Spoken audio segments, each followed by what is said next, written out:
ఎవరంటున్నారు sir? Pawan Kalyan గారా? పవన్ కళ్యాణ్ గారు హిందూ అని చెప్తున్నారా? ఏమండి హిందూ అంట. ఆ మధ్య భీమవరంలో ఎప్పుడో నేను బ్యాప్టిజం తీసుకున్నా అని చెప్పారు, ఆయనేనా? కాదండి, భీమవరంలో బ్యాప్టిజం తీసుకున్నానని చెప్పారు, వారేనా? పవన్ కళ్యాణ్ గారు. ఆ పవన్ కళ్యాణ్ గారు ఈ పవన్ కళ్యాణ్ గారు ఒకళ్ళేనా?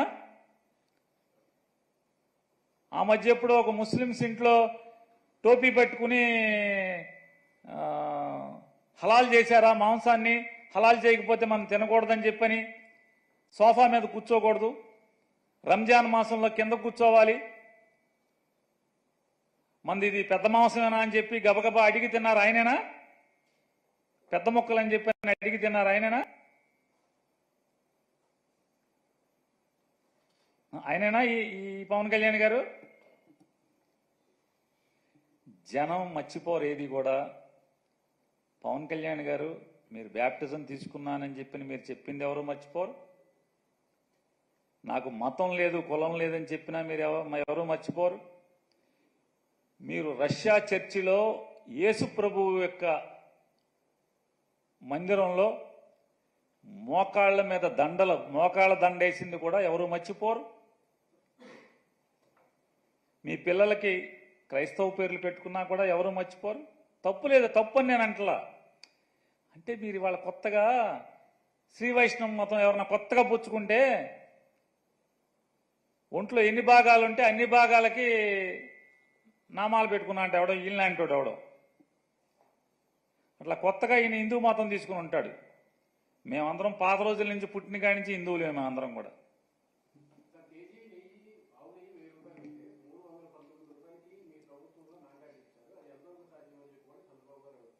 చంద్రబాబు నాయుడు గారి ప్రభుత్వంలో 1000 రూపాయలు కొన్నారా? కాదండి, నేను అనేది చంద్రబాబు నాయుడు గారు ముఖ్యమంత్రిగా ఉండగా తిరుమల తిరుపతి దేవస్థానం అంటే చంద్రబాబు నాయుడు గారి నాయకత్వంలో ఆయన దస్తూరితో ఆయన సంతకంతో ఎగ్జిక్యూటివ్ ఆఫీసర్గా చైర్మన్గా ఉద్యోగాలు సంపాదించినటువంటి బాడీ ఎంతకి కొంది? 1000కి 2000కి కొందా అని అడుగుతున్నాను. జగన్మోహన్ రెడ్డి గారి ప్రభుత్వం కంటే కూడా తక్కువ రేటుకే కదా కొన్నది మీరు. జగన్మోహన్ రెడ్డి గారు 2019 జూన్ 8వ తారీఖున జగన్ గారి ప్రభుత్వం వచ్చింది. మే 30న జగన్ గారు ప్రమాణ స్వీకారం చేశారు. జగన్ గారు ముఖ్యమంత్రిగా ప్రమాణ స్వీకారం చేసే తర్వాత చంద్రబాబు నాయుడు గారు ఉన్నప్పుడు ఆ చివరి మాసాల్లో రేట్లు చూసుకోండి, మీకే తెలుస్తుంది కదా. హెరిటేజ్లో కేజీ ఆవు నెయ్యి ఎంతకు అమ్ముతున్నారు? హెరిటేజ్లో 1 కేజీ ఆవు నెయ్యి ఎంతకు అమ్ముతున్నారు? 400 చిల్లరకే కదా. 400 చిల్లరకే కదా. ఏదైతే ఈయన మాటకి నందిని నందిని నందిని అని మాట్లాడుతున్నాడు కదా, ఆ నందిని ఆవు నెయ్యి ప్యాకెట్లో ఎంతకు అమ్ముతున్నారు మార్కెట్లో? ఈ రోజైనా సరే 400 చిల్లరే కదా. అంటే కొట్లోళ్ళకి కమిషన్ ఇచ్చి, ఏజెంట్లకు కమిషన్ ఇచ్చి, C&F స్టాకిస్ట్ ఎవరైతే జిల్లాల స్టాకిస్ట్ ఉంటారో వాళ్ళకి కమిషన్ ఇచ్చి, ప్యాకింగ్ ఖర్చు, మార్కెటింగ్ ఖర్చు, అడ్వర్టైజ్మెంట్ ఖర్చు, ఆ నందిని వాడమని చెప్పని పబ్లిసిటీ చేసిన సినిమా యాక్టర్లకు ఖర్చు, ఇన్ని ఖర్చులు కలిపి 400 చిల్లరకు అమ్ముతుంటే ఏ ఖర్చు, ఏ పబ్లిసిటీ, ఏమీ ప్యాకింగ్ కానీ ఏమీ లేకుండా బల్క్గా లారీలో ట్యాంకర్లో పోసేది తక్కువకు వస్తా రాదా? 2 లక్షల కేజీలు, 1 కేజీ కాదు, 1/2 కేజీ కాదు, లక్షల కేజీలు మీరు కొంటే తక్కువకు తీసుకుంటారా లేదా? మీ హెరిటేజ్ కంపెనీ సరుకులు కొంటుంది, బల్క్గా మీరు కొంటే ఎంత కొంటున్నారు? మీ హెరిటేజ్ ఆవుని మీరు 500 చిల్లర 400 చిల్లరకు అమ్ముతున్నారు. మీరు బల్క్గా లారీ కావాలంటే 400 చిల్లరకి మీరు అమ్ముతారా? మేము కొంటామా? నాకు లారీ ఆవు నెయ్యి కావాలి హెరిటేజ్లో అంటే మేము కేజీ 400 చిల్లరకి ప్యాకెట్ చేసి అమ్ముతున్నాం కాబట్టి అదే 400 చిల్లరకని అమ్ముతారా? అమ్మితే ఎవడన్నా కొంటాడా? లారీ ఆవు నెయ్యి కావాలంటే. చంద్రబాబు నాయుడు గారు 2019 జగన్మోహన్ రెడ్డి గారికి ప్రభుత్వానికి అప్పచెప్పే సమయానికి తిరుమల తిరుపతి దేవస్థానంలో కొన్నటువంటి నెయ్యి రేటు ఇంచుమించుగా సమానంగానే అదే రేట్లో జగన్మోహన్ రెడ్డి గారి ప్రభుత్వం కూడా ఆ ప్రభుత్వంలో ఏర్పాటైన టీటీడీ బోర్డు కూడా కొనుగోలు చేయడం జరిగింది. పవన్ కళ్యాణ్ గారు ప్రాయశ్చిత్త దీక్ష చేస్తున్నారు. అంటే సహజంగా ప్రాయశ్చిత్త దీక్ష ఎవరు చేస్తారు? తప్పులు పాపాలు ఎవరు చేస్తే వాళ్ళు ప్రాయశ్చిత్తం దీక్ష చేస్తారు. తెలుసో తెలియకో మేము పాపాలు చేశాము, తెలిసి చేశాము, తెలియక చేశాము అని ఆ దేవుణ్ణి వేడుకొని ఆ ప్రాయశ్చిత్తాన్ని కోరుకుంటారు. చంద్రబాబు నాయుడు గారు, పవన్ కళ్యాణ్ గారు ప్రస్తుతం అవసరార్థం అనండి లేదా లాభాల కోసం అనండి, శరీరాలు రెండు వేరైనప్పటికీ కూడా ఒకే ఆత్మ కింద చంద్రబాబు నాయుడు గారు, పవన్ కళ్యాణ్ గారు ప్రస్తుతం ఇద్దరు తిరుగుతున్నారు. కాబట్టి చంద్రబాబు నాయుడు గారి పాడు బుద్ధితో, కుళ్ళిన మెదడుతో సాక్షాత్తు వెంకటేశ్వర స్వామి వారి ప్రసాదం గురించి మలినపు మాటలు మాట్లాడాడు. కాబట్టి అలాగే ఎన్నికల్లో ప్రజల్ని ఓటు అడుక్కునేప్పుడు అమ్మఒడి తీసేసి తల్లికి వందనం అనే పేరు మీద సంవత్సరానికి ఇంట్లో ఎంతమంది పిల్లలు ఉంటే అంతమంది పిల్లలకి డబ్బులు ఇస్తామని, 19 ఏళ్లు నిండిన దగ్గర నుంచి 59 ఏళ్ల వరకు ఇంట్లో ఉన్నటువంటి ఎంతమంది ఆడబిడ్డలు ఉంటే అంతమందికి కూడా డబ్బులు ఇస్తాం నెల నెల అని చెప్పని, అలాగే చదువుకుని ఉద్యోగం లేక ఖాళీగా ఉన్నటువంటి ప్రతి నిరుద్యోగ యువకుడికి కూడా నెల నెల ₹1000 డబ్బులు నిరుద్యోగ భృతిస్తామని చెప్పని, ఉద్యోగస్తులందరికీ కూడా సిపిఎస్ రద్దు చేసి అందరికీ కూడా మంచి లబ్ధి చేకూరుస్తామని చెప్పని వారి గురించి, ఇలా సమాజంలోని ప్రతి ఒక్కరి గురించి అనేక హామీలనిచ్చి ఆడబిడ్డలకు ఉచితంగా బస్సుల్లో తిప్పుతామని చెప్పని అనేక రకాల హామీలు, దాని సూపర్ సిక్స్లు, అలాగే షణ్ముఖ వ్యూహాలు, ఇట్లాంటివన్నీ ఇచ్చి మేము జనాల్ని మోసం చేశాము.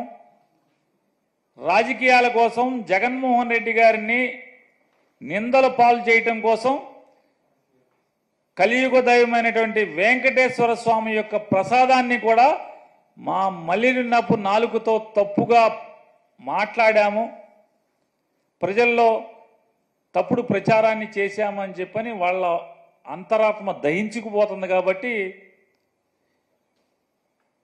శరీరాలు వేరుగా ఒకే ఆత్మగా ప్రస్తుతానికి అవసరార్థం ఇద్దరు తిరుగుతున్నటువంటి రీత్యా ఈ గుళ్ళలో మెట్లు కడగటాలు, పసుపు కుంకాలు మెట్లకు పూయటాలు,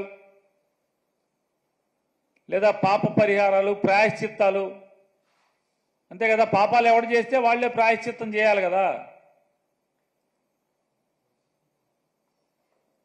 అదే దాని అర్థంగా కనపడుతుంది.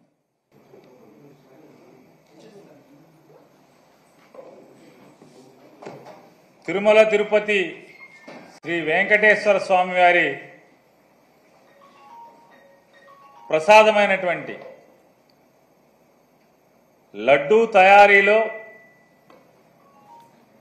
ఉపయోగించేటువంటి ఆవు నెయ్యిలో జంతువుల యొక్క కొవ్వు కలిసిందని, అటువంటి జంతువుల యొక్క కొవ్వు అవశేషాలు ఉన్నటువంటి నేతితో తయారు చేసిన ప్రసాదాలని భక్తులకు పంచేశారని చెప్పని తప్పుడు ప్రచారం ద్వారా రాజకీయ లబ్ధి కోసం సాక్షాత్తు కలియుగ దైవమైనటువంటి శ్రీ వెంకటేశ్వర స్వామి వారి ఆలయ మహత్యాన్ని తిరుమల తిరుపతి దేవస్థాన పవిత్రతను తిరుమల తిరుపతి వెంకటేశ్వర స్వామి వారి నైవేద్యమైనటువంటి లడ్డూ ప్రసాదాన్ని కూడా దుర్మార్గంగా రాజకీయాలకి వాడుకుంటూ ఒక పవిత్ర దేవాలయాన్ని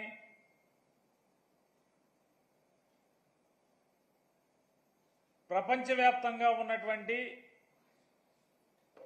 హైందవ ప్రజల యొక్క ఆరాధ్య దైవమైనటువంటి వెంకటేశ్వర స్వామి వారిని కూడా రాజకీయాల్లో భక్తుల మనోభావాల్ని దెబ్బతీసే స్థాయిలో ముఖ్యమంత్రి హోదాలో ఉన్నటువంటి ఒక బాధ్యతాయుతమైనటువంటి పదవిలో కూర్చున్నటువంటి నారా చంద్రబాబు నాయుడు గారు తిరుమల తిరుపతి ఎగ్జిక్యూటివ్ ఆఫీసర్ గారైన శ్యామలరావు గారు నెయ్యిలో లోపాలున్నటువంటి నెయ్యిని వెనక్కి తిప్పి పంపాము, మేము దాన్ని వాడలేదు, స్వీకరించలేదు అని, ప్రసాదానికి దాన్ని వాడకుండానే వెనక్కి తిప్పి పంపించాము అని చెప్పని,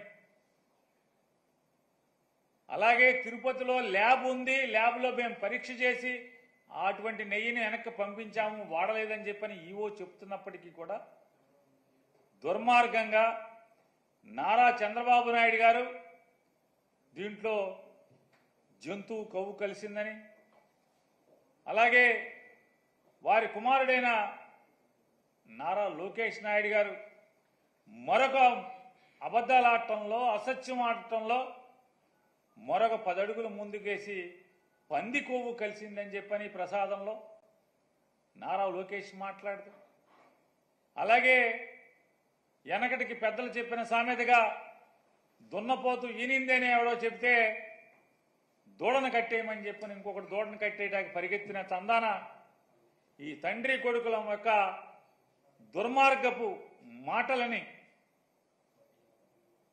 దున్నపోతు ఈంతే దూడ కట్టేయడానికి ఎవడో పరిగెత్తినట్టుగా పవన్ కళ్యాణ్ గారు